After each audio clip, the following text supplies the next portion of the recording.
How to fix Windows 11 JavaScript error. 1. Enable JavaScript in your browser. 2. Enable active scripting.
Via the enable.cpl. Tool 3.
Delete temporary internet files. 4.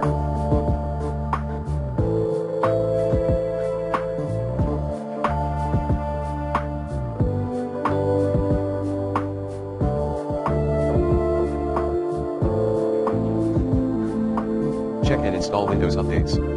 5. Switch browsers.